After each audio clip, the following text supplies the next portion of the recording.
Hi dear students, welcome back to NEET and channel. All India quota application అయితే start అయిపోయింది. And ఈ registration fee అయితే ఒకసారి చూద్దాం. చూసే ముందు అయితే లైక్ చేసి సబ్స్క్రైబ్ చేసుకోండి. State and all India quota ప్రతి ఇన్ఫర్మేషన్ మన ఛానల్లో ఉంటుంది. ఏమైనా డౌట్స్ ఉన్నట్లయితే డిస్క్రిప్షన్లో మన నెంబర్ ఉంటుంది. వాట్సాప్ ఓన్లీ మెసేజ్ అయితే చేయండి. సో ఈ డీమ్డ్ యూనివర్సిటీస్కి అయితే మీకు 2,05,000 కట్టాల్సి ఉంటుంది ఇప్పుడు రిజిస్ట్రేషన్ సందర్భంగా. ఇందులో 2 lakhs మీకు సీట్ రానట్లయితే రిఫండబుల్, అండ్ 5,000 మాత్రం మీకు రిఫండబుల్ కాదు. ఇది మీకు అప్లికేషన్ ఛార్జెస్ అనమాట.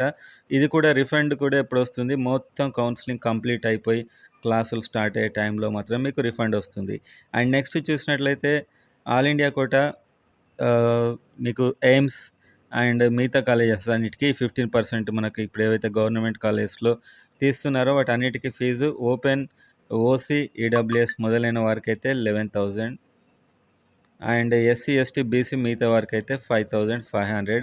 ఇందులో ఓపెన్ వాళ్ళకి 1,000 అనేది non refundable, and BC, SC, ST మిగతా వాళ్ళకి 500 మాత్రం నాన్ రిఫండబుల్. ఒకవేళ సీట్ రానట్లయితే ఈ 10,000, ఈ 5,000 మీకు కంప్లీట్ కౌన్సిలింగ్ అయిపోయిన తర్వాత మీరు ఏ అకౌంట్తోనైతే పేమెంట్ చేస్తారో ఆ అకౌంట్కే వస్తాయి. సో మీ అకౌంట్తోనే పేమెంట్ చేయడానికైతే ట్రై చేయండి. సో ఒకవేళ మేము చేసాం, మాకు సీట్ వస్తుందా లేదా అని మీకు డౌట్ రావచ్చు. సో ఒకసారి ఒక టేబుల్ చూద్దాం. 2023లో ఇంతకంటే తక్కువ మార్క్స్ వచ్చాయని మనం భావిస్తున్నాం. అప్పుడే ఏ విధంగా కట్ ఆఫ్ అయిందో చూద్దాం. అన్రిజర్వ్డ్ కేటగిరీలో first round 618, 612, second round, third round అంటే ఇది mop up round 611, stray vacancy 610, special stray vacancy 610, OBC 617 first, 612 second, mop up 611 and stray vacancy 610. And ఈ విధంగా అయితే మీకు ఉంది. అన్ని కేటగిరీస్ మీరు చూడొచ్చు. యాక్చువల్గా లీస్ట్ కట్ ఆఫ్ అయితే unreserved 610, OBC 610, EWS 607, SC 480, ST 445. ఇది లాస్ట్ టైం. సో ఇప్పుడు మీరు అప్లై చేయవచ్చా లేదా అంటే ఈ మార్క్స్ చూస్తే మీకు ఐడియా వచ్చి ఉంటుంది.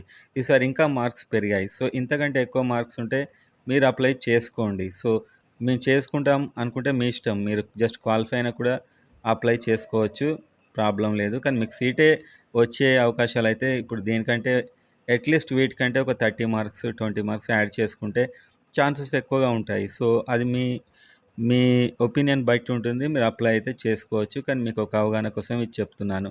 అండ్ ప్రతి రౌండ్లో మళ్ళీ రిజిస్ట్రేషన్ చేసుకోవచ్చు ఫ్రెష్‌గా. ఒక్కసారి రిజిస్ట్రేషన్ చేసుకుంటే ప్రతి రౌండ్లో మీరు ఆప్షన్స్ అయితే పెట్టుకోవచ్చు. ఫస్ట్ రౌండ్లో చేసుకోవచ్చు ఈ ఫీజులు కట్టి, సెకండ్ రౌండ్లో మళ్ళీ ఈ 10,100, 5,500 కట్టి మళ్ళీ చేసుకోవచ్చు. ఈ విధంగా ఉంటుంది. కానీ థర్డ్ రౌండ్ నుంచి జాగ్రత్తగా ఉండాలి. ఈ రౌండ్లో మీకు సీట్ అలాట్ అయినా, మీరు జాయిన్ అయినా ఇంకా దేశంలో ఎక్కడికి వెళ్ళలేరు మీరు. సో ఇక్కడ నుంచి ఎగ్జిట్ కాలేరు థర్డ్ రౌండ్ నుంచి. సో థర్డ్ రౌండ్ వరకైతే మీరు ఎగ్జిట్ అయ్యే అవకాశం ఉంటుంది ఫస్ట్, సెకండ్ రౌండ్లో. థర్డ్ రౌండ్లో మాత్రం ఒకసారి జాయిన్ అయితే మీరు అక్కడ ఫిక్స్ అయిపోయినట్లే. సో అక్కడి నుంచి మీరు బయటికి రాలేరు, స్టేట్ కౌన్సిలింగ్లో కూడా పాల్గొనలేరు అని రూల్ అయితే ఉంది. సో ఇది complete all India quota counselling గురించి. అండ్ ఏపీ, తెలంగాణ నడుస్తున్నాయి అప్లికేషన్స్. ఏం స్పెషల్ ఇన్ఫర్మేషన్ లేదు, ఉంటే నేను చెప్తా.